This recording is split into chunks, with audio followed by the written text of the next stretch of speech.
Bonjour à tous, bonjour Anthony, merci d'être avec moi. Je suis ravie de partager ce moment avec toi. Tu as accepté de témoigner de notre échange au sujet du design humain, de l'entrepreneuriat. Je te laisse te présenter pour ceux qui nous écoutent et ton Yes. écosystème et Yatom aussi. Merci beaucoup Sarah, c'est un honneur pour moi aujourd'hui de pouvoir témoigner justement du design humain que je ne connaissais pas il y a encore quelques mois. Donc c'est vraiment avec un grand plaisir et une très belle rencontre. Comme je le disais sur les réseaux il n'y a pas longtemps, tu as fait partie même humainement, au-delà de ce que tu amènes avec le design humain, vraiment une très très belle rencontre pour tes valeurs. Alors pour présenter brièvement Eyatome et tout le concept qu'on a mené avec ma femme Elodie, l'idée c'est de pouvoir accompagner des dirigeants, des entrepreneurs qui aujourd'hui sont sur des marchés très compétitifs à pouvoir se différencier. Et on le fait en fait en transformant leurs obstacles en opportunités de croissance. Donc aussi bien sur le mindset, avec par exemple des offres de mentoring, avec le pilotage de projets également et la communication. Donc, il y a un biais qu'on a tous les deux matché, sur lequel on a à cœur de pouvoir transmettre aussi avec des mots, avec notre énergie, notre signature quelque part, le message de ce pourquoi on a envie d'apporter un changement dans le monde. Sinon, on serait pas entrepreneur, on ferait autre chose. Donc, merci pour cette opportunité de pouvoir témoigner de tout ce que ça m'a apporté. Eh ben, je suis ravie. Et puis, je vais me présenter aussi pour ceux qui nous écoutent, au cas où voilà, vous me découvrez seulement maintenant, ou par le biais d'Anthony et Yatom. Je suis Sarah Berdel, fondatrice de Chrysalide 2.0 en psychoénergie et design humain. Ma mission, c'est de vous accompagner vers la version 2.0 de vous-même, de votre entreprise, grâce à une approche qui combine design humain, coaching individuel et soins énergétiques. Ma spécialité, c'est ce qu'on a en commun, hein, c'est de communiquer d'une façon authentique et efficace, d'aider les entrepreneurs à justement promouvoir leur activité ou communiquer sur leur réseau en respectant leur nature profonde, ce qui les anime réellement et pas ce qu'on apprend via le web marketing avec des suggestions mentales de il faut faire comme ci ou il faut faire comme ça, même si je suis d'accord que beaucoup de choses fonctionnent sur le principe. Mais voilà, il est fondamental de respecter vraiment sa nature. Et donc, toi, Anthony, tu as pu l'expérimenter suite à notre session qu'on a fait ensemble. Et voilà, je serais ravie que tu partages avec ceux qui sont présents ce que ça a pu t'apporter et qu'est-ce qui t'a amené déjà au design humain. Merci de me le partager, de me laisser la parole là-dessus. Donc, plusieurs choses. Déjà, ça m'a apporté ce côté professionnel et personnel. Donc, le design humain, déjà, ce qui m'y a amené, c'est la curiosité. Voilà, c'est pareil. Je pense que ça fait partie des qualités d'entrepreneur indispensables, même peut-être d'être humain, de notre âme d'enfant, d'être curieux, de rechercher, d'être toujours un petit peu à l'écoute de ce qui se passe et d'avancer dans la compréhension, moi, au départ, de la communication et travaillant avec des professionnels dans le secteur du bien-être, des prises de conscience, j'ai découvert justement le design humain, donc à travers les posts que tu avais fait. Et je m'y suis intéressé en me disant, voilà, qu'est-ce que c'est? Et puis avec mon esprit de cartésien et mes 10 ans de pharmaceutique, comme je disais, avec un cerveau gauche surdéveloppé et un cerveau droit totalement atrophié, j'avais perdu un peu cette créativité, cet élan de créativité. Et donc, je me suis intéressé en me disant, voilà, qu'est-ce que c'est? Est-ce que mon mental me disait peut-être c'est encore des étiquettes qu'on met, etc. Et donc, finalement, en faisant cette session ensemble, donc une session qu'on a pris de 2 heures avec un rapport vraiment complet, m'a déjà permis de comprendre finalement qu'il y avait plusieurs modes de communication et que ce n'était pas lié uniquement à notre éducation, à l'école, etc., mais qu'on avait notre propre signature. Et en comprenant, par exemple, que j'étais générateur, j'ai pu comprendre des zones de friction, par exemple. Que j'ai pu avoir un peu plus professionnellement, en me disant, bah, je comprends pas pourquoi en étant avec cette attitude et ce mode de communication, ça ne matche pas. Et comme tu le disais, je me suis auto-formé aussi au marketing et donc j'ai appliqué les fameuses stratégies il faut et qui n'étaient pas moi finalement. Et donc qui s'éloignaient d'une de mes valeurs assez importantes pour moi, vraiment importante, c'est cette authenticité. Donc j'avais le sentiment de jouer un rôle, d'avoir un masque et de pas être dans cette zone de plaisir justement que j'ai découvert en étant générateur et j'étais bien frustré. Et donc pour sortir de cette frustration, la voie elle était simple, c'est nos échanges déjà, le fait d'avoir discuté tous les deux, le fait d'avoir lu ensemble et approfondi ce qu'il y avait dans ce rapport pour pouvoir comprendre finalement les atouts que j'avais déjà et comment je pouvais m'adapter. Parce qu'aujourd'hui, je pense que c'est aussi important de pouvoir avoir cette capacité d'adaptation, cette flexibilité envers les autres dans les interactions et de ne pas arriver, bah, c'est comme ça qu'il faut faire avec beaucoup d'autorité, comme ça a pu marcher avant voilà, sur certaines industries et entreprises. Donc ça m'a apporté, et aussi bien sur le côté personnel aussi, puisque ça m'a apporté de la communication aussi en famille. Beaucoup de communication, une meilleure compréhension de mon fils notamment. Nous, on posait des questions oui-non, générateur, alors qu'avec des questions ouvertes, dès qu'on s'est mis à lui poser des questions ouvertes, il y a eu cette ouverture. Et je pense que c'est important de prendre conscience qu'avant de transmettre un message, il y a une ouverture à créer chez l'autre et chez soi. Et en fait, le design humain, pour résumer en une phrase, m'a permis cette ouverture. Eh ben, merci beaucoup, parce que c'est vrai que c'est important de voir que on peut aussi ne pas culpabiliser de fonctionner d'une certaine façon parce qu'on a été conditionné par nos parents, par l'instruction, la religion éventuellement, ou la société, et donc ben, voilà, on suit ces suggestions, c'est il faut que, et puis bah, le résultat, il n'est pas forcément à la hauteur de ce qu'on espérait parce qu'on ne s'est pas écouté soi. Donc, bah, merci pour ce que tu nous partages. Est-ce que tu aurais des exemples à partager sur déjà professionnellement, qu'est-ce que ça a pu t'apporter en plus? Oui, complètement. Donc, bah, quand on s'est rencontrés, on l'a fait ensemble en janvier.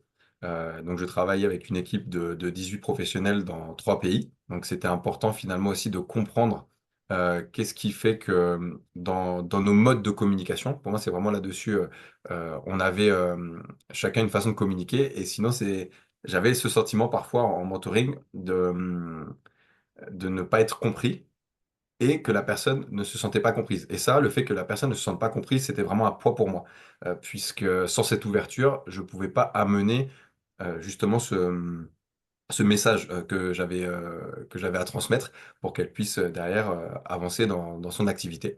Donc le fait déjà de voir qu'il y avait un panel de modes de communication et que dans ces modes de communication, il y avait aussi des spécificités, ça a été vraiment game changer, comme on dit. Et puis aussi autre chose, c'est dans mes choix. Parce qu'en tant que voilà, chef d'entreprise, on a énormément de choix à faire au quotidien.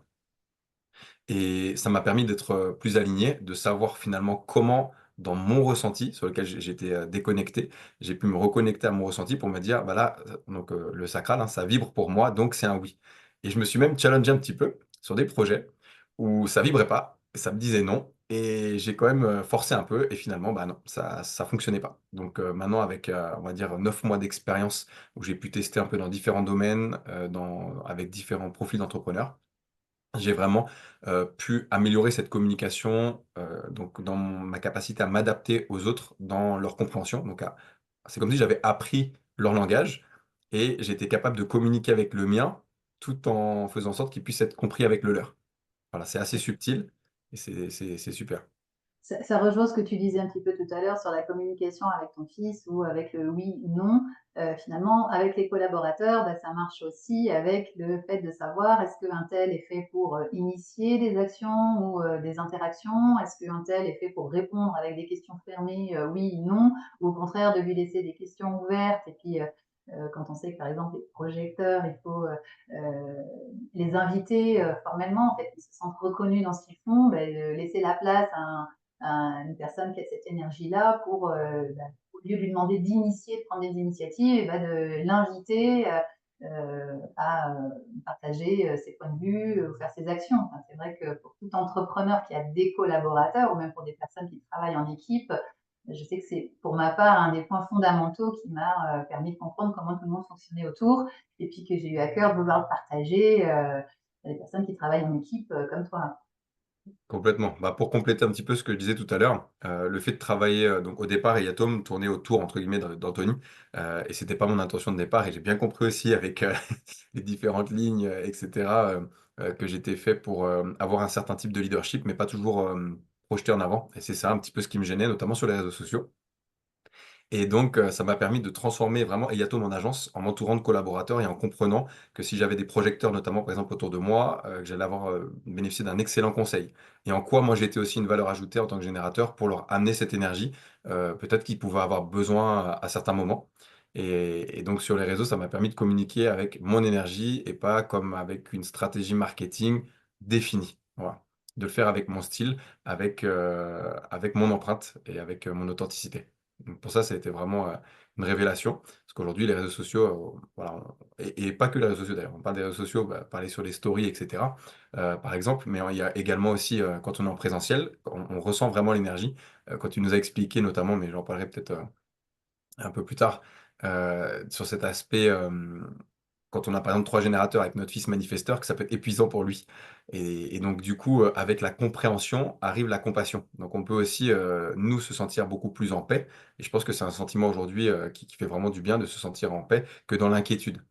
Voilà. Donc ça permet aussi, professionnellement, personnellement, ça m'a permis de sortir de certaines zones d'inquiétude pour rentrer dans cette zone de quiétude, de tranquillité, où je me suis dit, OK, là je suis qui je suis. Et c'est OK. Il y a pas de C'est pour ça que pour moi, on peut enfin la concurrence, c'est pas un sujet. Mmh. Puis même d'accepter que les autres fonctionnent pas comme nous. C'est vrai qu'en design humain, on aborde autant le type énergétique, on va parler de stratégie liée à son type.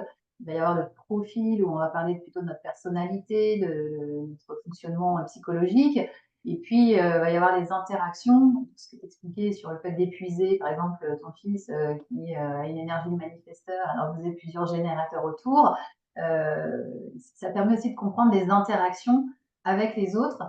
Et ça marche autant pour la sphère professionnelle que la sphère familiale et nos proches qui nous entourent, avec qui déjà on a envie d'évoluer et que ça se passe le mieux possible.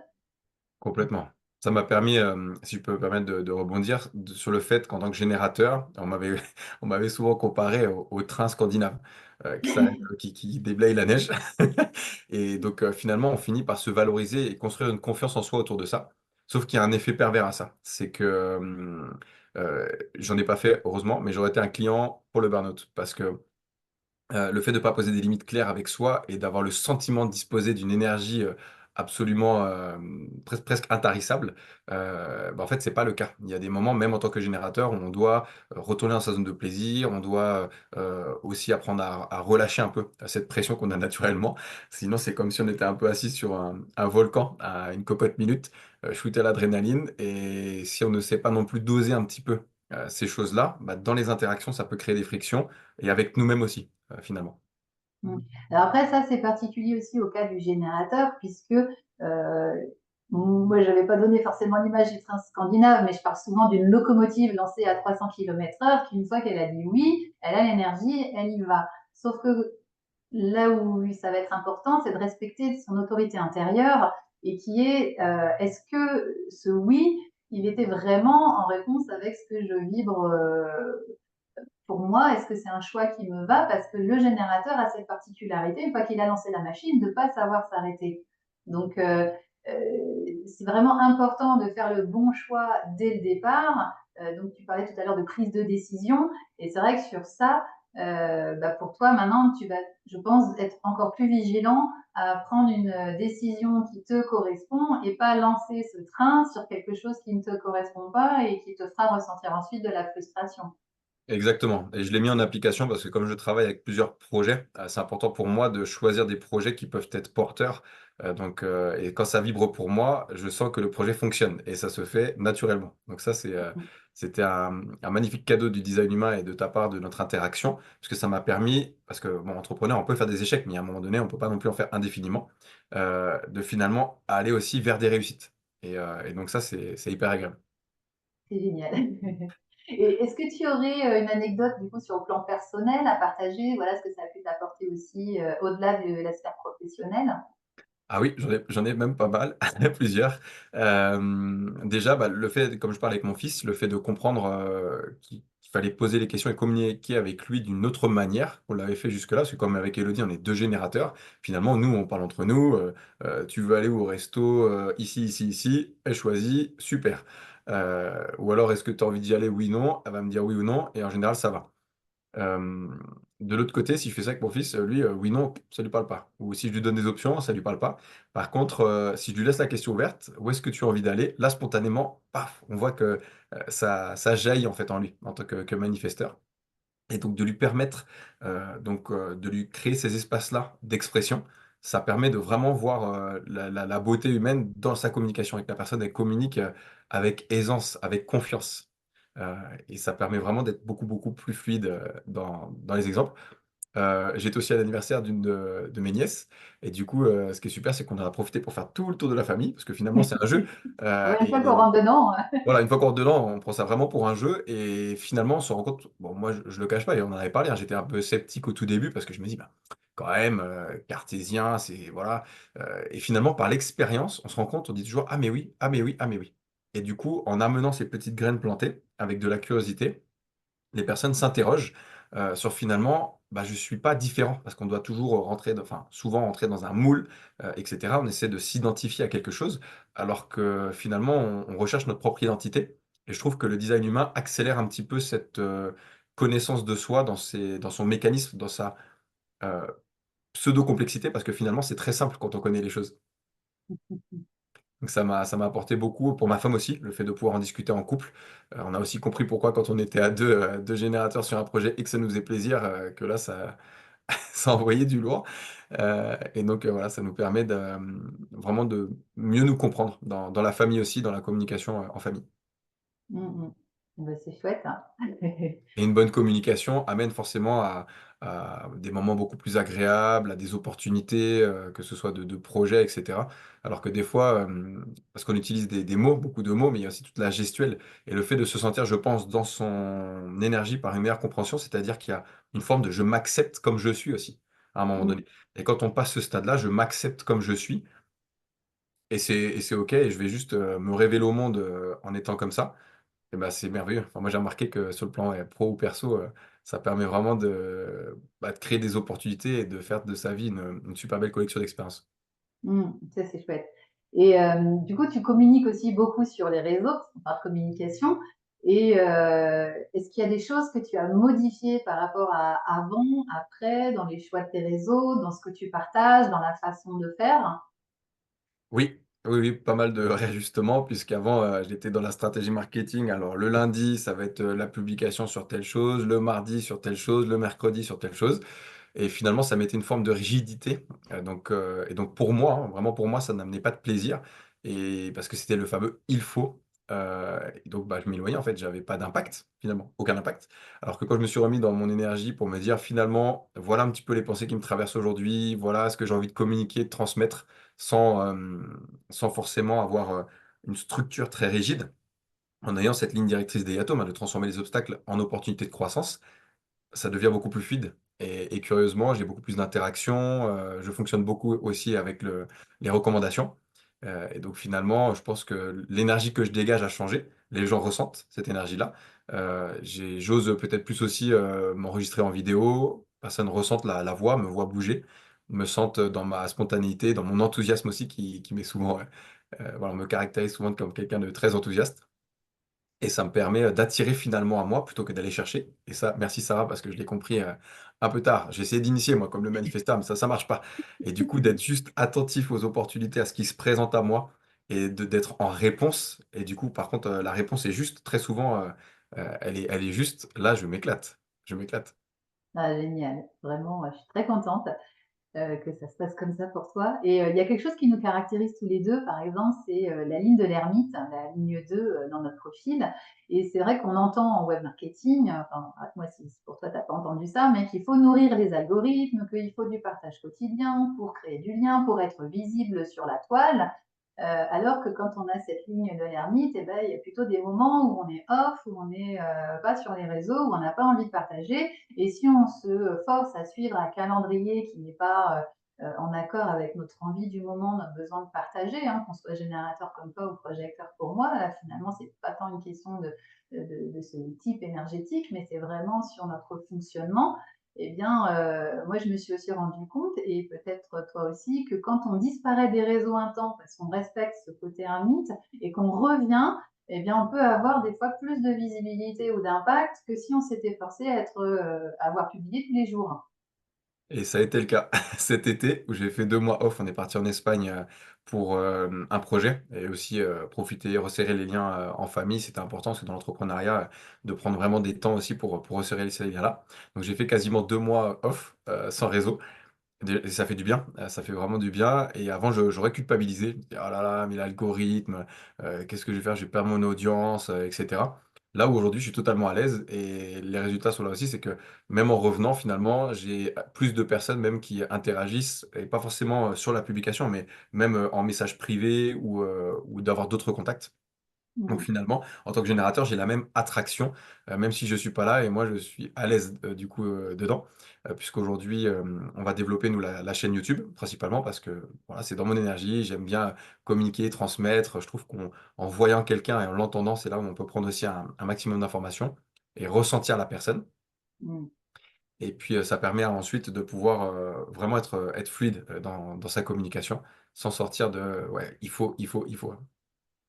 Et si, en fait, mon Magique, nouveau hein? truc, c'est le et si, voilà. Et si je faisais pas le il faut? Qu'est-ce qui se passe? Bah, finalement, il y a pas de drame. Donc comme il y a pas de drame, voilà, mais ça demande effectivement de sortir peut-être de sa zone du connu et donc d'activer ce que je disais tout à l'heure, vraiment sa zone de curiosité.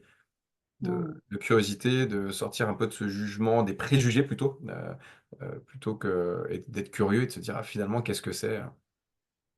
Et alors si tu devais recommander le design humain à d'autres entrepreneurs, qu'est-ce que tu leur dirais, toi, maintenant avec le recul que tu as? Soyez curieux. Soyez curieux, ne me croyez pas sur parole en regardant cette vidéo, expérimentez. Je pense qu'aujourd'hui, on le voit même avec l'intelligence artificielle, on sort un petit peu du monde, théorique et on nous demande d'aller de plus en plus dans la pratique. Donc, pratiquez, essayez, de toute façon, il y a pas de risque. Vous voyez, je suis en bonne santé. Le meilleur effet que vous pourriez avoir, c'est d'être encore mieux puisque c'est un accélérateur pour moi de connaissance de soi. De le faire avec des personnes de confiance, ça par contre, c'est important. Et puis, donc c'est pour ça que moi, tu me connais, hein, j'ai 100% confiance, en toi et je te recommanderais vraiment autour de moi, professionnellement, personnellement, puisque tu as cette capacité aussi de transmettre avec, avec, à la fois l'expertise, mais aussi la sensibilité. Voilà, c'est un petit peu ce qui m'a plu chez toi aussi, cette sensibilité d'accueillir, d'avoir cet espace dans lequel on peut se révéler, on peut s'exprimer, et apprendre à se connaître et une fois qu'on se connaît bien, finalement, on s'ouvre et en s'ouvrant, les personnes sont juste émerveillées de dire: «Ah, mais en fait, non, on peut s'exprimer naturellement dans ce monde et on n'est pas bizarre, on n'est pas comme toutes les étiquettes qu'on a pu nous coller depuis qu'on est enfant, mais on a cette empreinte et on laisse quelque part une empreinte dans la mémoire des personnes, dans le cœur des gens et en laissant cette empreinte, on reste, on crée des liens solides, on crée des partenariats solides, on crée des entreprises solides et on crée, voilà une société plus large aussi, le mot c'est cohérente, mais aussi dans la cohésion, voilà. Mmh. Ça a amené beaucoup de cohésion, finalement, dans ma famille et je te remercie beaucoup, Sarah, pour ça et beaucoup de cohésion aussi, dans mes affaires parce que les personnes avec qui je travaille, il y a un lien, voilà. Il y a un vrai lien et je pense que c'est beaucoup plus fluide aussi comme ça. Oh là là, bah, je te remercie infiniment. Déjà, tu ne peux pas savoir quel cadeau c'est pour un projecteur que de recevoir de la reconnaissance ou de savoir que ce qu'il fait, bah, ça sert, c'est utile, que ça plaît et que voilà, en tout cas, j'ai beaucoup de gratitude. Moi, j'ai beaucoup de passion à transmettre tout ça et je pense que ça se ressent, mais je suis animée par ça. Et bah, plus on m'y invite et qu'on me demande de le partager, et plus ben, je suis ravie de voir ce que ça peut apporter. Et je te remercie beaucoup pour ton témoignage. J'espère que d'autres personnes entrepreneurs voilà, seront plus sous le diktat de il faut que et peut-être adopteront ton et si. Et voilà, pour ma part, j'ai pas d'autres questions. Je ne sais pas si toi tu veux ajouter quelque chose. Déjà, un grand merci, Sarah, d'avoir créé cette opportunité. Je pense qu'on peut se remercier tous les 2 pour avoir, créé cette synergie quelque part et que les personnes nous regardent, elles auront cette opportunité. Maintenant, elles ont compris de pouvoir, t'inviter, t'envoyer un message, en tout cas, oser. Moi, c'est le message que je vais, vous partager ici. Oser aller au contact de Sarah, envoyer un message, interagir avec ses publications, aller rencontrer cette personne au-delà, si vous voulez, d'un écran, pour que vous puissiez vous rendre compte par vous-même et par curiosité, bah, que cette personne, elle est aussi là pour vous éclairer, vraiment comme un phare et vous permettre de vous connaître, encore mieux et donc finalement de pouvoir utiliser vos atouts, de façon très habile, très agile. Merci beaucoup Sarah. Merci beaucoup, Anthony. Et puis, je pense qu'on se reverra. Je pense qu'il y a des chouettes collaborations en cours à faire. Oui, Et complètement. voilà. Et, On reviendra très bientôt échanger tout ça. Ça marche. Et ben, à très Ça bientôt. marche. Merci pour la collaboration et merci à tous aussi pour votre écoute. Merci. Au revoir à tous. Belle journée, belle fin de journée, belle soirée, bonne matinée, ce que vous voulez, et à très bientôt. À bientôt. Ciao, ciao.